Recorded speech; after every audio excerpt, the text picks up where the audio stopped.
Yesterday, we established something that sounds simple and costs you everything. You have been crucified. It's in the past tense. It's something that has been done to you. You didn't achieve it. And today, Paul is going to name what that crucifixion actually killed. Paul continues, it is no longer I who live. And two words in that sentence are doing all of the work. No longer.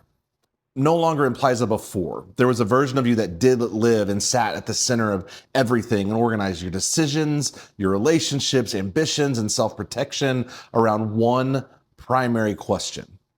What's good for me?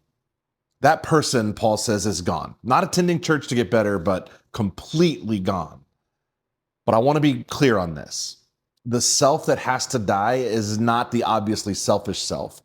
It's not just the person who never thinks about God or considers others. It is also, and maybe especially, the religious self, the one who serves and gives and leads and shows up every week and appears to do all of the right things and is still quietly doing every bit of it for themselves, for approval or for identity or just for the feeling of being the kind of person who does those things. Dietrich Bonhoeffer in The Cost of Discipleship warns us about this. He says that cheap grace is the preaching of a grace without a cross. It is a grace that lets you add Jesus to the life you are already living without that life ever having to end or change. But when Paul says no longer I, he doesn't leave room for that. This is not an addition. Following Jesus is a replacement. But here's where I want to be careful, because that can sound like self-erasure. Like the goal is to become some blank, personality-free vessel with no opinions or desires or quirks. And that's not what's on offer here either. Think of it this way.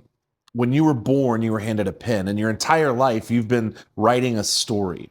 And some of what you've written is good, but a lot of it is the story of someone who didn't know enough to be the author, who wrote from a perspective of fear and ego and appetite and self-protection, who made themselves the hero of a story they were never designed to carry alone. And so no longer I is not tearing out the pages, it's surrendering the pen to the author who designed the story before you were born, who knows the ending, who writes with a precision and a love that your best efforts could never replicate. You don't disappear. You finally become what you were always meant to be. But it requires letting go of the pen, and that, if we're honest, is one of the hardest things that a human being can do. Thanks for spending a few minutes with me before the noise today. Whatever you've been writing on your own lately, the author is better. Hand him the pen.